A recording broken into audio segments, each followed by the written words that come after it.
আসসালামু আলাইকুম রহমতুল্লাহি ওয়া বারাকাতুহু। জব ড্রিমার্স এর পক্ষ থেকে সবাইকে জানাই স্বাগত। আপনারা অনেক দিন ধরে রিকোয়েস্ট করে আসছেন ভাই, জব সলিউশনের উপর একটি ভিডিও দেন এবং কোন জব সলিউশনটি বেস্ট সেটি আমাদেরকে জানান। অর্থাৎ অনেক জব সলিউশন আছে, আজকে প্রত্যেকটা জব সলিউশনের ডিফারেন্স কি, কোনটি আপনার জন্য অ্যাপ্রোপ্রিয়েট এই 2025 সাল কিংবা ইন ফিউচারে, সে বিষয়ে আলোচনা করব। কয়েকটি জব সলিউশন নিয়ে আলোচনা করব। প্রিভিয়াস যেটা আছে ক্র্যাক, ফিনমস, আপনার ওরাকল, প্রফেসর এবং প্রিসাইজ প্রিলি এমসিকিউ। অর্থাৎ এই পাঁচটা জব সলিউশন মোটামুটি বাজারের মধ্যে এখন চলছে ভালো। সো এই পাঁচটা নিয়ে আমরা ডিটেলস আলোচনা করব, কোনটা কিভাবে তৈরি করা হয়েছে, এর মধ্যে ডিফারেন্সটা কি, কোনটার বৈশিষ্ট্য কেমন, এ বিষয়ে একটা কথা বলে রাখি, যা যে যেটি কিনবেন সেটি যথেষ্ট। খুবই সংক্ষিপ্ত একটা কথা।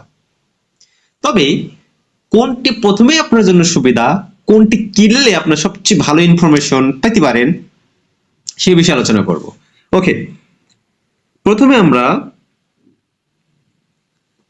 আপনার যেটা হচ্ছে ক্র্যাক, ক্র্যাক প্রিভিয়াস এমসিকিউ, এটি আমরা আলোচনা করব। এর সঙ্গে আমরা তুলনা করব হচ্ছে এই যে রিসেন্টলি যেটা বাইর হয়েছে সেটা হচ্ছে প্রিসাইজ। অর্থাৎ ক্র্যাক এবং প্রিসাইজ প্রথমে তুলনা করব, তারপর হচ্ছে আমরা আলোচনা করব প্রফেসর এবং ওরাকল, আর লাস্টে আলোচনা করব হচ্ছে ফিনমস। ওকে, সো ক্র্যাক প্রিভিয়াস এমসিকিউ আমরা একটু দেখি। ওকে, ক্র্যাকের কিছু এই দেখুন ক্র্যাক কিভাবে সাজানো হয়েছে। এখানে দেখুন যে বাংলা ভাষা ও সাহিত্য আপনার এখানে 35 মার্কস, সবগুলো বই বিসিএস এর আদলে সাজানো। সো এইখানে দেখুন প্রথমে আপনার কি ভাষা নিয়ে আলোচনা করা হয়েছে বাংলা ভাষার মধ্যে। এখন এই ভাষা থেকে এই টপিক ভিত্তিক, কিন্তু এটা একটু মাথায় রাখতে হবে এই জব সলিউশনটি। সো এই ভাষা থেকে যে এমসিকিউ গুলো আসছে প্রিলিতে বিভিন্ন পরীক্ষায়, সেগুলো সাজিয়ে দিয়েছে এটা হচ্ছে আপনার ক্র্যাক। দেখুন ভালো করে খেয়াল করুন, প্রিভিয়াস অর্থাৎ বিভিন্ন কোশ্চেন বিভিন্ন পরীক্ষার সেগুলো এখানে সব দেওয়া হয়েছে, কোথা থেকে, ভাষা থেকে যেগুলো এসেছিল। ঠিক আছে, তারপর দেখুন যে ভাষার উৎপত্তি থেকে যে কোশ্চেন গুলো এসেছে বিভিন্ন পরীক্ষায়, বিসিএস, নিবন্ধন, প্রাইমারি কিংবা আপনার যে নন ক্যাডার কিংবা অন্য অন্য যে পরীক্ষাগুলো আছে 16 থেকে 20তম গ্রেড বা সব গ্রেডের জবের কোশ্চেন গুলো এখানে লিখিত বাদে সবগুলো এখানে উপস্থাপন করা আছে। এখানে একটা জিনিস খেয়াল করবেন, কারণ এটিরই কিন্তু এক প্রকার বড় ভাই বলা যায়। এই যে আপনার রিসেন্ট একটা যেটা আসছে, যেটির সাথে এটা আমরা তুলনা করতে চাচ্ছি প্রিসাইজ, সেটির কিন্তু হুবহু মিল আছে। খেয়াল করবেন কোথায় ডিফারেন্স সেটি বলে দিচ্ছি। মনে করেন যে এইখানে দেখুন, এখানে দেওয়া আছে আপনার 43তম বিসিএস, এই কোশ্চেনটা, দ্বিতীয় কোশ্চেনটা। তারপর দেখুন এখানে ভারতবর্ষের মুসলিম শাসনামলে রাজভাষা ছিল কি, এটা দেখুন প্রভাষকে আসছে 10ম প্রভাষক নিবন্ধনে। এই যে বিসিএস, তারপরে এর মধ্যে প্রভাষক, এই যে কোশ্চেন গুলো আলাদা, তাই না, এইগুলোই সাজিয়েছে আপনার হচ্ছে প্রিসাইজ। তো আমরা যারা ক্র্যাক আছে তারা প্রিসাইজ না কিনলেও হবে, কারণ একই কোশ্চেন কপি পেস্ট বলা যায় আপনার প্রিসাইজে।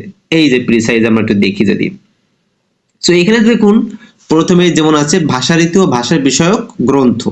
সো এইখানে কি করছে দেখুন, যে বিগত সালের বিসিএস পরীক্ষার প্রশ্ন উত্তর, অর্থাৎ প্রথমে ওনারা কি করছেন, যত বিসিএস এর কোশ্চেন এই টপিক থেকে এসেছিল সেগুলো ওনারা উপস্থাপন করছেন।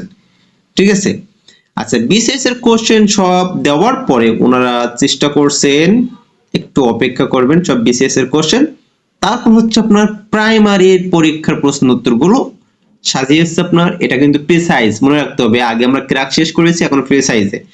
সো প্রাইমারি শেষ করার পরে ওনারা কিভাবে করছেন আপনার নিবন্ধনের, সো নিবন্ধনের কলেজ পর্যায়ে যেগুলো এসেছিল সেইগুলো আছে, কলেজ পর্যায়ে যেগুলো আপনার আসছিল সেগুলো দেওয়া হয়েছে। কলেজ পর্যায়ের পর হচ্ছে আপনার নিশ্চয়ই স্কুল পর্যায়ে, এই যে স্কুল পর্যায়ে 1, তারপর হচ্ছে আপনার স্কুল পর্যায়ে 2, এইভাবে সাজানো হয়েছে। তারপরে হচ্ছে আপনার বিগত সালের বিভিন্ন ব্যাংক প্রশ্ন উত্তর, অর্থাৎ ব্যাংকের গুলা, তারপর হচ্ছে বিগত সালের পিএসসি বা অন্যান্য পরীক্ষার প্রশ্ন উত্তর গুলো এখানে সাজানো হয়েছে। অর্থাৎ ক্র্যাক এবং আপনার হচ্ছে এই যে প্রিসাইজের মধ্যে ডিফারেন্স হচ্ছে, ক্র্যাকে সবগুলো একসাথেই দেওয়া, অর্থাৎ আপনার হচ্ছে অধিদপ্তর বা মন্ত্রণালয় বা আপনার, আমি একটু সহজ শর্টকাটে বলি, যেটা যেমন বিসিএস যে কোশ্চেন গুলো সবগুলো সাজানো, ঠিক আছে, তারপর হচ্ছে নিবন্ধন, তারপর প্রাইমারি, তারপর ব্যাংক, তারপর অন্যান্য গুলা। আর এই সবগুলো মিলেই হচ্ছে আপনার আপনার হচ্ছে ক্রাকে অন্তর্ভুক্ত করা। সো এটা প্রিসাইজ নতুন আসছে, এর মধ্যে মোটামুটি ভুলের সংখ্যাও আছে। সো প্রিসাইজ এবং আমাদের চলে গেল ক্র্যাক। সো বইটা প্রিসাইজ এবং ক্র্যাকের মধ্যে ব্যাখ্যা নাই, তবে ইংরেজি বা অঙ্ক অল্প স্বল্প ব্যাখ্যা আছে, ইংরেজিটি কম বললেই চলে। আপনার বিশেষ করে ম্যাথ শর্টকাট ব্যাখ্যা আছে, ঠিক আছে। আমরা এর পূর্বে একটা ভিডিও আলোচনা করেছি সেই বিষয়টা, আপনার দরকার এই ভিডিওটি দেখে নেবেন। সো এখন আমরা দেখবো যে ওরাকল এবং হচ্ছে প্রফেসর। সো ওই বইটা কাদের জন্য? ওই বইটা হচ্ছে বিশেষ করে আপনি যদি ক্র্যাক কিনে থাকেন তাহলে আপনার প্রিসাইজ কেনার দরকার নেই, আর প্রিসাইজ থাকলে তো ক্র্যাকের দরকার নেই, যে কোনো একটা হইলে হবে। তবে ওই বইটা কাদের জন্য? ওই বইটা হচ্ছে আপনার যারা একবার বা দুই তিনবার আপনার রিভাইজ হয়ে গেছে, সাধারণ জ্ঞান টান গুলা ডিটেলস পড়া শেষ হয়ে গেছে, তারা অবশ্যই ওই দুইটা বই থেকে যে কোনো একটা পড়বেন, কারণ ওখানে বিগত সালের হিউজ কোশ্চেন আছে যেগুলো দেখলে অনেক বেনিফিট হবেন। তারপর হচ্ছে আপনার ওরাকল এবং আমরা দেখবো হচ্ছে প্রফেসর, এই দুইটার মধ্যে আসলে পার্থক্য কি, ঠিক আছে। তো এটা হচ্ছে প্রফেসর, ওরাকল এবং প্রফেসরের মধ্যে আসলে আমরা মিল দেখবো বা অমিল দেখবো, ঠিক আছে। এই দুটো কেন এখানে আমি বলি, এখানে আপনি বলা যায় যে প্রথমে প্রফেসর আসছে, ওই প্রফেসরটাকে সাজিয়েছে আপনার ওরাকল। আগে যেমন ক্র্যাক এলোমেলো ছিল, ওই ক্র্যাককে সাজিয়েছে আপনার প্রিসাইজ। ঠিক এরা এই কাজটাই করছে, প্রথমে প্রফেসর যেমন ছিল সেটাকে সাজিয়েছে আপনার ওরাকল। একটু বলি, এখানে দেখুন যে এটা হচ্ছে প্রফেসরের আপনি সূচিপত্র দেখুন, এখানে দেখুন ব্যাখ্যা সহ প্রশ্ন উত্তর সমাধান। একটা জিনিস বলে রাখি, আমি আবার বলছি, আগে যে দুইটা বই ক্র্যাক এবং হচ্ছে প্রিসাইজ, ওখানে ব্যাখ্যা দেওয়া নেই, জাস্ট আপনার হচ্ছে ম্যাথের আপনার শর্টকাট ব্যাখ্যা, অর্থাৎ ওইটা বেসিক যাদের দুর্বল তাদের জন্য না ভাই। আপনার প্রথমে ওই বইটা নিয়ে শুরু করবেন না, আগে ডিটেলস ভালো অভিজ্ঞতা হওয়ার পর ওই বই দুইটা। ওকে, এখন দেখুন এইখানে যেটা আপনার হচ্ছে প্রফেসর এখানে খেয়াল করুন যে বিসিএস প্রিলিমিনারি টেস্ট 46 থেকে দশম বিসিএস এর যে কোশ্চেন গুলা সব এখানে দেওয়া, ঠিক আছে, প্রথমে আলোচনা করা বিসিএস এর কোশ্চেন গুলা। এই জিনিসটা একটু খেয়াল করেন, এই সূচিপত্র, তাহলে কিন্তু পরবর্তী ওরাকলটা বুঝতে সুবিধা হবে। সো এই যে কোশ্চেন গুলো দেওয়া আছে এই বিসিএস এর, এখানে কিন্তু টোটাল 200 মার্কস কিংবা তার আগে যে 100 মার্কস ছিল সবগুলো একসাথে, অর্থাৎ বাংলার পরে ইংলিশ বা আপনার হচ্ছে অঙ্ক, অর্থাৎ যেভাবে একটা কোশ্চেন হয় পরীক্ষা বিসিএস এর ঠিক তেমন ভাবে। এই কথা কেন বলছি? ওরাকলে আপনি বাংলা আলাদা, অর্থাৎ সকল পরীক্ষার বাংলাগুলো প্রথমেই ব্যাখ্যা সহ আলোচনা করা, তারপর আলোচনা করা হচ্ছে ইংরেজি, তারপর হচ্ছে গণিত, এভাবে আলাদা আলাদা আলোচনা করা, সেটা আমরা দেখব। সো এখানে একটু দেখুন, আমরা দেখলাম যে এখানে প্রথমে বিসিএস এর কোশ্চেন গুলো সলিউশন করা দশম পর্যন্ত, এটা কিন্তু ব্যাখ্যা সহ। তারপর হচ্ছে আপনার পিএসসি অন্যান্য আপনার নিয়োগ পরীক্ষার যে কোশ্চেন 2010 থেকে 2024 সাল পর্যন্ত এসেছিল সেইগুলো এখানে আলোচনা করা এবং ব্যাখ্যা সহ, এবং কিভাবে যেভাবে আসলে কোশ্চেনটা করা হয়, বাংলার মধ্যে ইংলিশ থাকলে ইংলিশ, ইংলিশের মধ্যে অঙ্ক থাকলে মানে এরকম হাবি যাবি, ঠিক আছে। 100 মার্কের কোশ্চেন দেখা যাচ্ছে 10টা ইংরেজি, 10টা ইংরেজির মধ্যে আবার দেখা যাচ্ছে 2-3টে বাংলা, অর্থাৎ যেভাবে যে অধিদপ্তর যে মন্ত্রণালয় কোশ্চেন করে সেভাবেই উঠিয়ে দিয়েছে আপনার হচ্ছে প্রফেসর, এখন সেটা ব্যাখ্যা সহ, এবং এখানে একটু ভুলের সংখ্যা কম। একটা কথা বলে রাখি, প্রেসাইজ যেটা একটু আগে বললাম নতুন আপনার প্রকাশ হয়েছে, তো ওইখানে কিন্তু মোটামুটি একটা ভুলের সংখ্যা আছে। সো ওকে, আমরা এটা হচ্ছে প্রফেসরের সূচিপত্র দেখছি, ঠিক আছে। প্রফেসরের সূচিপত্র এখানে সাল যেমন 21 সালের কোশ্চেন, তারপর 20 সাল, তারপর 19 সালের কোশ্চেন দেওয়া আছে। সো তারপর হচ্ছে 18 সালের কোশ্চেন, তারপর 17 সালে, এভাবে আপনার কোশ্চেন গুলো দেওয়া হয়েছে প্রিভিয়াস এর সাল অনুযায়ী, এবং হচ্ছে তারপর হচ্ছে সাজানো। আপনার প্রফেসর একটা বিষয় আছে যেটা হচ্ছে বিসিএস এর লিখিত কোশ্চেন গুলো থাকে বাট অ্যান্সার থাকে না, সো এটা একটা প্লাস পয়েন্ট, অবশ্যই স্বীকার করতে হবে। এখন আমরা দেখব যে হচ্ছে আপনার কিসের জন্য কথা বলছিলাম, ওরাকল, তাই তো। সো এইখানে ওরাকলের সূচিপত্র একটু দেখলে আপনার ক্লিয়ার হয়ে যাবেন। এটা হচ্ছে আপনার প্রফেসর একটু এখানে দেখুন ব্যাখ্যা সহ আলোচনা করা প্রফেসরের বইয়ে, এই যে ম্যাথটা দেখালাম, কিন্তু এমন আলোচনা কিন্তু ক্র্যাকে পাবেন না, আবার ওই যে প্রিসাইজ ওই দুইটা বইতেই পাবেন না, ওরা কিন্তু একদম সংক্ষিপ্ত জাস্ট কোশ্চেন এবং অ্যান্সার। এটা হচ্ছে আপনার প্রফেসর, ডিটেইলস আলোচনা করা। ঠিক এমনই আলোচনা করা হচ্ছে ওরাকলে, মানে অর্থাৎ ব্যাখ্যা সহকারে, ঠিক আছে। সো ওরাকলের মধ্যে ডিফারেন্সটা কোথায় একটু দেখাই।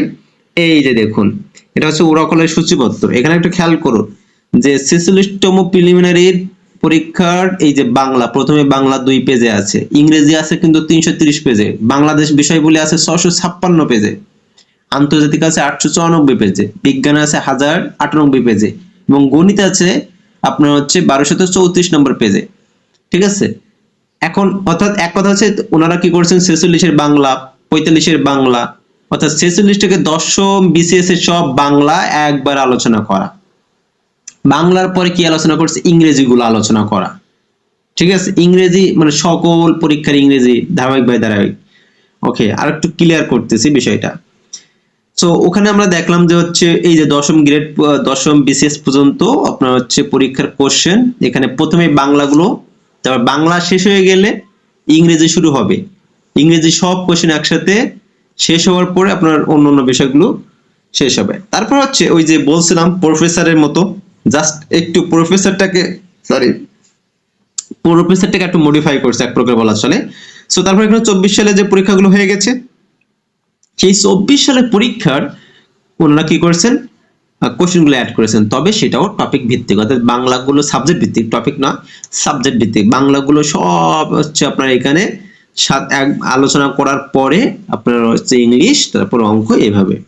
সো এই বইটাও মোটামুটি নতুন যেহেতু শুরু করছে, এটাও এক প্রকার খারাপ না। একটু ডিটেইলস দেখুন ওরাকলের, যে এখানে দেখুন 46তম বিসিএস প্রিলিমিনারি বাংলা আপনার পরীক্ষা হচ্ছে এই যে বাংলা কোশ্চেন গুলো এখানে ব্যাখ্যা করা, ঠিক আছে। যেটা পূর্বে আমরা বলেছি সেটা হচ্ছে আপনার প্রফেসর, এবং এটা হচ্ছে ব্যাখ্যা দেওয়া। দেখুন এখানে ব্যাখ্যা সহ আলোচনা করা, ঠিক আছে। অর্থাৎ আমরা জানি যে হচ্ছে যেমন মানে বাংলা 35টা কোশ্চেন হয়, 15 এবং 20 এবার ডিফারেন্স থাকে। তো ওনারা কি করছেন, ওই কোশ্চেন শেষ হয়ে যাবার পরে ওনারা আবারও কিন্তু অন্য পরীক্ষার যে বাংলাগুলো এসেছিল সেটি আলোচনা করেছে। যেমন এখানে 35টা দেখুন, আমি দেখাচ্ছি, 35টা হচ্ছে আপনার 46তম বিসিএস এ এসেছিল বাংলা, সেগুলো আলোচনা করা। তারপর 45তম শুরু হয়েছে বাংলা, যেগুলো এসেছিল। কিন্তু আমরা যদি প্রফেসরে যাই, দেখবো যে 35-এর পরে দেখা যাচ্ছে ইংরেজি শুরু হয়েছে, ঠিক আছে। অর্থাৎ ওইভাবে আলোচনা করা। সো এইভাবে দেখা যাচ্ছে এটা হচ্ছে 35 শেষ হচ্ছে। সো এখন আমরা দেখবো যে হচ্ছে ফেনমস। ওকে, সো ফেনমস কাদের জন্য, বা আচ্ছা ওই বইগুলো কাদের জন্য, ওরাকল অথবা প্রফেসর। ওরাকল এবং প্রফেসর হচ্ছে যাদের বেসিক দুর্বল, তারা অর্থাৎ এক দুবার বইটা পড়েছেন, ওই যে বেসিক যে বইগুলো আছে পড়ার পর ভুলে গিয়েছেন, আরে ব্যাখ্যা দরকার, এটা কিভাবে এই এই অ্যানসারটা এভাবে হইলো কেন, এই ম্যাথটা এইভাবে অ্যানসার হইলো কেন, ঠিক আছে, কিংবা এই ইংলিশটা কেন এটা হয়েছে। সো হুট করে আপনি ব্যাখ্যা খুঁজে পাচ্ছেন না, তখন ব্যাখ্যা পড়তে যাচ্ছেন, চলে যাচ্ছেন আবার সেইখানে। তো আসলে তাদের জন্য এই বই দুইটা থেকে যে কোনো একটা বই আপনি ফলো করতে পারেন। তবে ওরাকল হচ্ছে টপিক ভিত্তিক সাজানো। আর আমি আমি আমি অবশ্যই প্রফেসরের থেকে এখানে ওরাকলটা এগিয়ে রাখবো, কারণ এইখানে সাজানো আছে। বাংলা যদি আপনি পড়তে চান তাহলে বা আপনি সাবজেক্ট বাংলাটা সাজানো আছে। আর আপনি যদি প্রফেসরে যান, সাবজেক্ট ভিত্তিক পড়তে পারতেছেন না, কারণ বাংলা শেষ করে দেখা যাচ্ছে আবার ইংলিশ চলে আসছে। হ্যাঁ, কিন্তু এখানে সাজানো আছে। অর্থাৎ এইখানে আমি এই ব্যাখ্যার জন্য ওরাকলকে এগিয়ে রাখবো প্রফেসরের চেয়ে। আর ওইখানে ক্র্যাক এবং যে কি যেন ছিল আপনার প্রেসাইজকে এগিয়ে রাখবো, ঠিক আছে। ওকে, তারপর হচ্ছে আপনার ফিনমস এর মধ্যে আপনার হচ্ছে দেখুন, আমি একটু দেখাচ্ছি শর্টকাট, দ্রুত দেখাচ্ছি, টাইম অনেক হয়ে গেছে। দেখুন এখানে হচ্ছে ব্যাকরণ, ভাষা ও ব্যাকরণ। এখানে বাংলা ভাষা সম্পর্কে প্রথমে আলোচনা করা হয়েছে। এখন এইখানে ওনারা কি করছেন, ডিটেলস আলোচনা করেছেন। বাংলা ভাষা বলতে কি, কোথা থেকে আসছে, কত খ্রিস্টাব্দে শুরু হয়েছে, হ্যাঁ হাবিজাবি সব এখানে ডিটেলস আলোচনা করা হয়েছে। আলোচনা করার পরে ওনারা কি করছেন, কোশ্চেন শুরু করে দিয়েছেন, ঠিক আছে। সো আমরা দেখুন যে ব্যাকরণ ও ভাষার মধ্যে কোনটি আগে সৃষ্টি হয়েছে, তখন এখানে ওনারা কিন্তু এই যে কোশ্চেন দেওয়া শুরু করছে। এই কোশ্চেন দিয়েছে, কোশ্চেনের পাশে আবার ব্যাখ্যাও দিয়েছে, ঠিক আছে। এই যে দেখুন, এই যে বিসিএস এ আসছে এই যে কোশ্চেনটা আপনারা দেখতে পাচ্ছেন। তাছাড়া যদি আরেকটু দেখানোর চেষ্টা করি, যে যেমন একটা কোশ্চেন আছে, ভারতীয় উপমহাদেশের আঞ্চলিক ভাষাগুলোর আদিম উৎস কি। সো এই যে কোশ্চেনটা, এটা ব্যাখ্যা এখানে দেওয়া আছে এবং অনেক ব্যাখ্যা, ঠিক আছে। সো ওনারা কি করছেন, টপিক ভিত্তিক, কিন্তু এটা হচ্ছে আপনার ওই যে আমরা বলছিলাম যে ক্র্যাক এবং প্রিসাইজ যে টপিক ভিত্তিক দেওয়া আছে সেই টপিক ভিত্তিকটা এখানে বিশ্লেষণ করা, ওখানে বিশ্লেষণ করা না, এখানে বিশ্লেষণ করা, এটাই। তবে এই বইটা আসলে সবার জন্য না, ফিনমসটাকে আমি সবার জন্য সাজেস্ট করে নাই, কারণে এর পিছনে কারণ হচ্ছে আপনারা যারা এই যে কোশ্চেন যেমন আছে বাংলা ভাষায় রীতি কয়টি, সো দুটি। এখন এই যে এত ডিটেলস কি আপনারা এখান থেকে পড়বেন? যদি পড়েন সেটা হিসাব আলাদা, যদি না পড়তে চান অর্থাৎ আপনার যদি আলাদা কোনো বই থেকে অগ্রদূত অথবা ওরাকল থেকে যদি আপনি বাংলা ব্যাকরণ সাহিত্য পড়ে আসেন তাহলে এত ডিটেলস পড়া তো কোনো দরকার নেই, তাই না? সো বারবার ডাবল কেন পড়বেন? অথবা আর যদি শুধুমাত্র কোশ্চেনই পড়তে চান তাহলে এখানে কেন কোশ্চেন আপনি পড়তে চাইবেন? প্রিভিয়াস এর কোশ্চেন সেখান থেকে সেক্ষেত্রে তো আপনার হচ্ছে ওই যে ক্র্যাক অথবা হচ্ছে প্রিসাইজ বেশি বেটার। তো ইন শর্ট খুবই সামারি আলোচনা করি, সেটা হচ্ছে ফিনমসটাকে আমি পিছিয়ে রাখবো, কারণ এত ডিটেলস এত বিস্তারিত আমরা অন্য বই থেকে পড়ে আসি। আর যারা যদি আপনারা মনে করেন যে হ্যাঁ আমি এখান থেকেই পড়বো, এখান থেকে শুরু করব, তবে আমি মনে করি যে এলোমেলো হয়ে যাবে তখন, কারণ সবকিছু একটা বই সুন্দর করে সাজানো থাকে না। তো আলাদা আলাদা যে সাবজেক্ট ভিত্তিক যে ইয়ে থাকে ওই বইগুলো বেশি সুন্দর করে সাজানো থাকে এবং কম ভুল থাকে। আচ্ছা, 2 নাম্বার যদি শুধুমাত্র এমসিকিউ পড়তে চান তাহলে আমি অবশ্যই বলবো যে আপনারা ওই যে প্রিসাইজ অথবা ক্র্যাক পড়বেন, সেক্ষেত্রে প্রিসাইজ থেকে একটু সুন্দর করে সাজানো, তো প্রিসাইজ এগিয়ে থাকবে। যদি ব্যাখ্যামূলক পড়তে চান সেক্ষেত্রে প্রফেসর এবং ওরাকল, সো সেক্ষেত্রে ওরাকলকে আমি এগিয়ে রাখবো, কারণ ওরাকল হচ্ছে আপনার সাজানো। আর যদি মনে করেন কোশ্চেন যেভাবে আসে সেভাবেই পড়বেন সেটা প্রফেসর, তবে প্রফেসরটা এখন আসলে অত এলোমেলো ভাবে পড়ে পারা যায় না। সো আজ এই পর্যন্ত, কোনো কোশ্চেন থাকলে কমেন্ট বক্সে জানাবেন। আসসালামু আলাইকুম রহমতুল্লাহি ওয়া বারাকাতুহু।